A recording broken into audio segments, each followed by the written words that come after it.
Hey, welcome everyone to the Faith and Entrepreneurship Podcast. I'm Devin Dickinson with Lauren today, and we're excited to jump right into it. This is kind of one of those podcasts today that we're going to focus on, people that are just kind of right there, right? Like kind of getting ready to make that leap. So if this is you, pay special attention. Hey, Devin, how are you doing today? Great, thanks. Good. So this podcast, like you said, it's dedicated to our listeners who are wanting to get into business, feel that they are ready to take the jump into entrepreneurship. And I want to start off with just a simple question. What advice would you give them? First off, I love working with new entrepreneurs. I think it's so fun. It gives me flashbacks, to when I first started.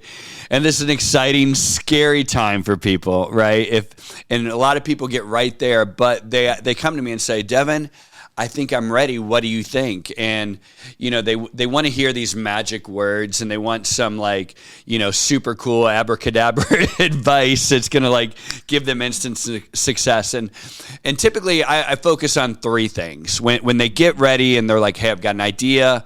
I think I want to do this. What do you think? I actually don't focus necessarily so much on what their idea is, but I focus on the three things I think, principles that I think people need to kind of make sure and do is this self-evaluation. And the first is, and it's going to sound boring, not exciting, but this is kind of like this hard way, kind of no nonsense approach.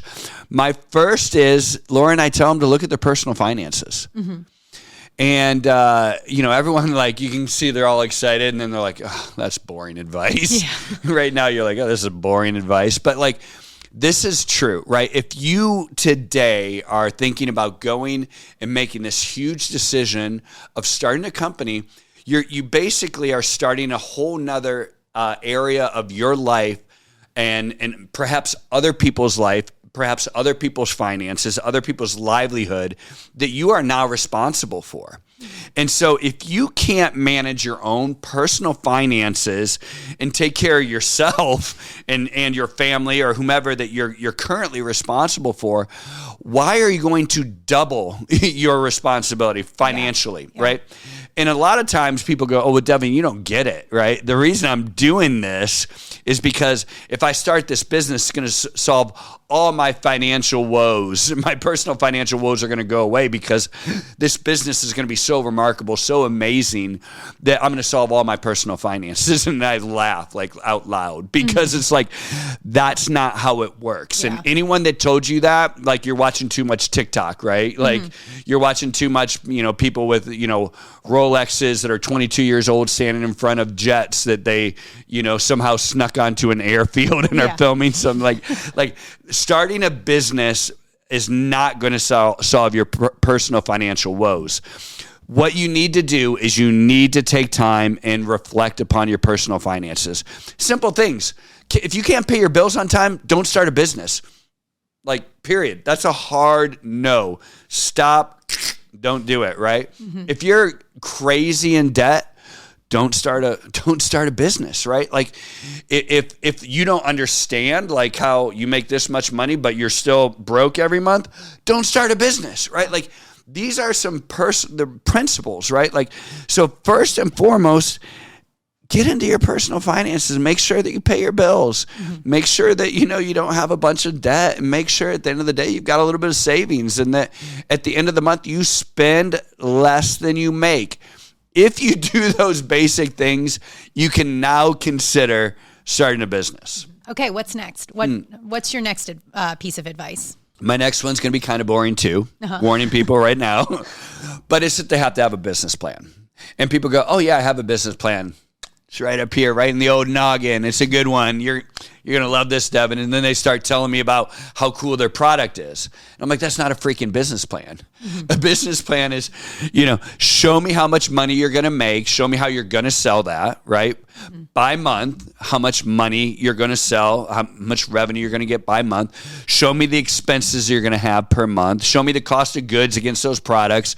And then show me how much money is left over month by month by month by month. And put something together that goes out about 2 years, about 24 months. Because in my personal opinion, in my personal experience, all the people that I mentored, all the consulting that I've done over the years and all the businesses that I've owned, I have rarely seen a business that becomes cash flow positive in under 2 years, right?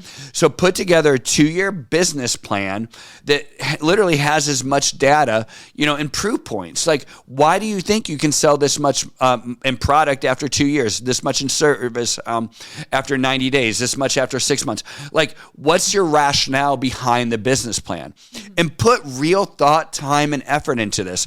And people are like, again, they're like, no, I have, because I think about it when, I'm out with my buddies and I have a beer, and I'm like, no, that's not planning, right? Yeah. Like, this is like, the Bible talks all the time about how important it is that we're, financially prudent, right? The first part, but also to have a plan, right? Like to think that like you're just going to wake up and have an idea is not a plan, right? An idea is not a plan. I want people to get that in their head, because having a great idea does not mean you have a great business, and it certainly is not a business plan.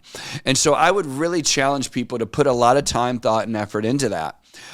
Because that is your roadmap. You would not go, the Bible talks about you're not going to go start a building if you don't have a plan, right? Like you're going to look like a fool. And that's what happens. People look like a fool. And you find a lot of people that are very charismatic and very dynamic and explain a really neat product, a really neat idea, a really neat service.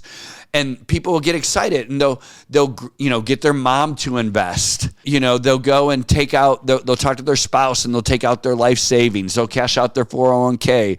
They'll leverage their house over an idea. And that's such a scary place to be, Lauren. I have met with, and I'm passionate about this, people. I hope you can get this. I'm passionate about this because I've seen this ruin people's lives, right? And so the Bible talks like you're a fool if you don't count the cost of what you're about to do. And I'm going to say you're a fool if you don't put together a business plan. It's irresponsible. Okay, what's next? This one is a mindset. Okay. So the first two we talked about are kind of very pragmatic, get your finances together. The second one is put together a business plan. These are very pragmatic, like I can do this. You either get them done or you're not. You exactly. can check them off your list. Yep. These are you check off the list. This is a self-reflection. And this is one of like a trait that I think really great entrepreneurs have. And it's the ability to make decisive, quick decisions around change, and also to have a positive mindset in that. Okay. Does that make sense? Explain more. Yeah. I think I know where you're going with it, but I want to hear more. So what happens when you put together a business plan, right? Again, it's a roadmap, right? Think about it like I love sports, right? It's like your kind of pre-game plan, right? Of how you're going to run the what your objective is, right? Yeah. Well, like Mike Tyson says, is everyone has a plan until they get punched in the face, yes, right? Yeah. Everyone has a business plan until all of a sudden, you got no sales. And so when you have this business plan, you're going to go and execute against the plan, and you're going to find that things change according to what your plan is. And that's fine, right? But people struggle with making quick, decisive decisions and changing, right? Believe it or not, people have a hard time making decisions. And sometimes even when they know the right answer, they don't want to do it. Like I met yesterday morning, a guy that I mentor, love this guy. He is a super shrewd entrepreneur.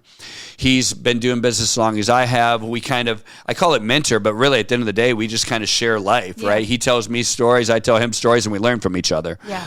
But he was telling me this story yesterday, and I'm like, and I could tell at the end of the day, the reason why he really wanted to meet is because he wanted me to tell him, dude, you got to do this, right? But he's known what the right decision is for over a year, probably a couple years. He's known what the right decision is, but he needed me to kind of push him over the edge. And he's a great entrepreneur, right? So if you're someone that struggles with making hard decisions quickly, especially if you're in that first 2-year process, you're gonna struggle as an entrepreneur. Luckily, this guy's been doing it for 20 some years. He can afford to make mistakes. He can afford to kind of slow play bad decisions, right? But in the beginning, you got to be decisive. You got to be quick. You got to make decisions, and you got to be willing to change.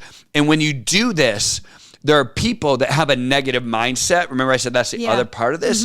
They have this negative mindset, and it makes them want to quit. Or it makes them believe that the sky is falling. Yeah. You know, oh, we lost this customer. The economy's not right. The interest rates aren't right. Blah, blah, blah. Like there's always going to be something wrong. And so you have this negative mindset. And so you don't find ways to grow. You don't realize that with every change, with every obstacle, with every hurdle, with every loss, there's this opportunity behind it. And in my life, almost all of our great, evolutions in our business have come from change. And they've come from things that maybe didn't go according to plan. Maybe we're kind of roadblocks where we're lost. And, I love the sports analogies because I'm a coach. And I've shared this before, like, I hate losing. I love winning, but I hate losing way more than I love winning.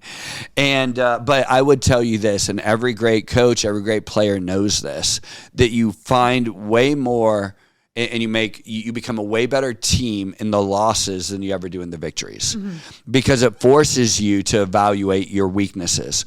And in business, it's the same way. And so if you're someone that's like, you see a defeat as like, oh, we lost, we lost this game, so the rest of the year goes to crap, right? Yeah. Like, you're not a great coach. You're not a great leader, right? If you see a defeat as an opportunity, you're going to be a great coach, a great player. And that's the same in business, right? So you have to be willing to make changes quick, but find the opportunities and the positivity, even when things don't go according to plan. Because being an entrepreneur is rough.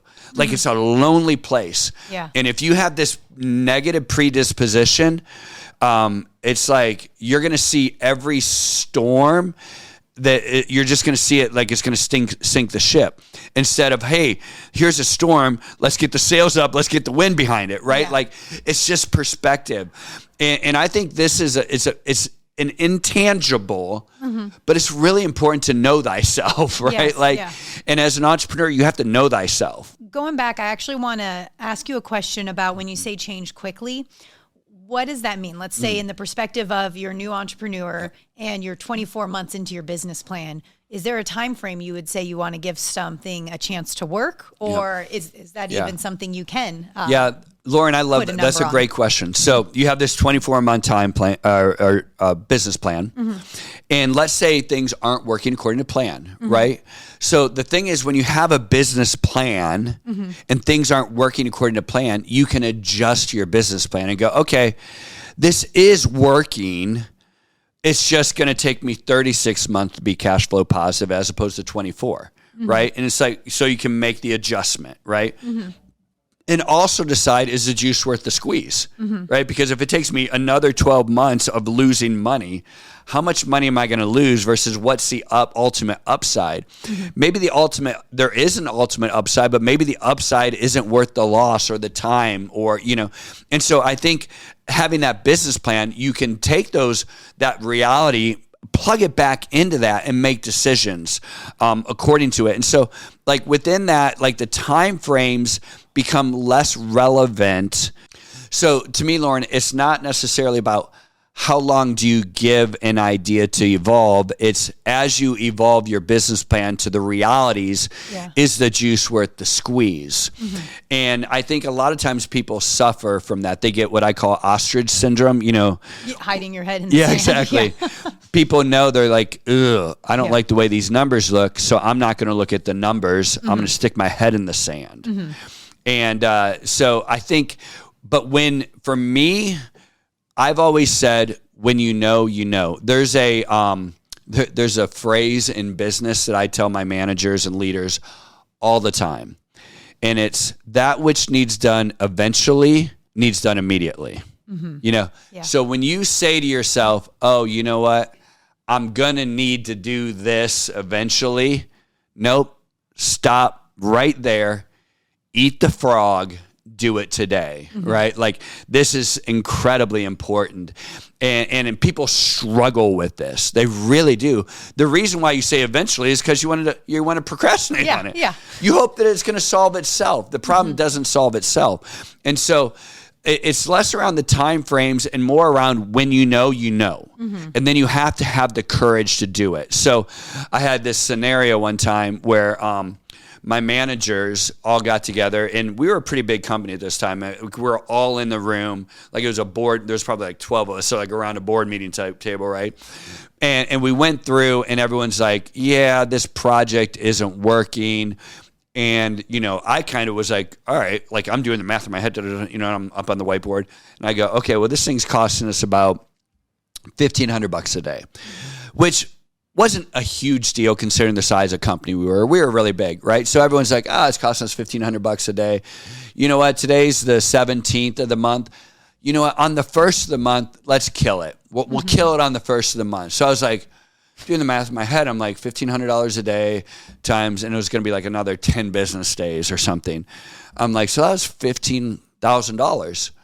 And I was like, no, guys, I'm like, we're killing it at lunch. Like, and they're like, well, yeah, but like, it's better if we do it at the beginning of the month or at the end of the month. So like, we start the month and everybody's numbers match.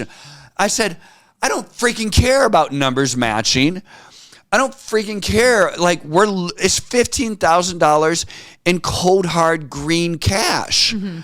Like, we're acting like the federal government here. Like, like, come on, pull your heads out of our butts. Like, like, we're not even waiting till tomorrow, because if we can kill this at lunch today, we save $750, right? Like, so I'm like, guys, like, we have to be willing to have the courage to change and put the effort in behind it. And they were all like, yeah, you're right, D. And then we kind of just did it, right? And it was like, we all knew the right answer, do it. And people struggle with this again. And so, these first two things I said are very pragmatic. Like, you can change, you can kind of go and tactically make these, you can get your finances in order, right? Get some discipline. You can put together a business plan. It just takes a little bit of time. But the third part that we talked about here, this kind of ability to change quickly, make decisive decisions, and find the positivity in it. Like I said, a lot of people would have walked out of that meeting going, oh, this sucks. We had to shut down a program. I walked out of the meeting going, great. We found a problem. We fixed it. We solved it. And now we're saving $1,500 and we'll go invest that somewhere else. Right. Like, I walked out in a great mood, but a lot of people will walk out and go, oh, we're defeated. And like, no, that just didn't work. Change and go and find the next thing. Now we're going to invest that money elsewhere. And so I think you have to understand, and again, know thyself, right? If this is something you struggle with, you're going to struggle as an entrepreneur. In my opinion, you will struggle as an entrepreneur.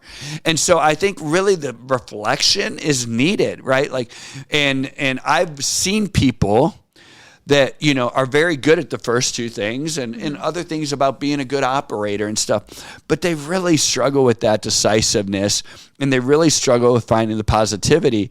And they've hindered their ability to grow as an entrepreneur, but they've also kind of, they've hurt themselves a little bit, right? Like, it kind of makes them down on themselves, and they get discouraged and stuff. And it's like, I really feel like maybe they need to choose, like, maybe this isn't for me. Maybe this path isn't the right path for me. So to recap, 3 things. Personal finances need to be in order. Need to have a business plan laid out, not mental business plan, an actual written pen to paper business plan. Month by month. Up to about 24 months. And then you need to be able to change quickly and find the positive in those changes. Absolutely. Yeah, the decisiveness thing is so important as an entrepreneur. And, if you're listening to this right now, and I would really encourage you, so to think through those 3 things again. Those first 2 things you can get in order, right? But really reflect upon that last one. And if you're someone that struggles with that and go, oh, that doesn't sound like me. That doesn't sound like what I would enjoy. And that doesn't sound like my approach to life. That is not a negative, right? The reason why people ask me like, hey, what do you think? And I give them this advice isn't to discourage them. It's to help them make the right path for them, choose the right path for them. And so entrepreneurialism isn't for everybody. You know, and I think a lot of times people get down on themselves because they're like, well, I don't have that kind of entrepreneurial spirit. I don't have that kind of view on life and that positivity and that ability to make quick decisions. And they think that's a negative. I'm like, no, but you have these other gifts that are incredible, right? Lean into those other gifts. Don't get discouraged. It's just literally, this might not be the right path for you. And so that's great to have that decision, right? Yeah. That's the positivity in that decision. So I would tell people to really dig into this, right? And if you're struggling with this, maybe ask people around you, like, hey, what do you think about my personal finances? Like, do you think I'm, shrewd? Do you think I make good decisions? Show them their business plan, right? And then lastly, ask them like, hey, do you think I'm someone who can make hard decisions? I can deal with conflict. I can take negative, I can take losses and turn them into wins, or does that kind of stuff get me down? And really dig into that, because you're about to make a huge decision, not just for you, but potentially for your family, if you have a family, and also all those people who may eventually be working for you or clients of yours or whatnot, right? There's a lot of people that begin to rely on you once you become an entrepreneur, that you have to make sure that you're going to be the right kind of entrepreneur, right? Because it can be a heavy burden to bear, but it can also be an incredible joy. So this podcast is not designed to discourage you, because I know people are like, I should, you sound like my mom, you sound like my dad, right? Not trying to do that, but it's designed to ask you the hard questions so that you can make great decisions for your life. I'm Devin Dickinson, and this is Faith in Entrepreneurship, and I hope this podcast really helps you.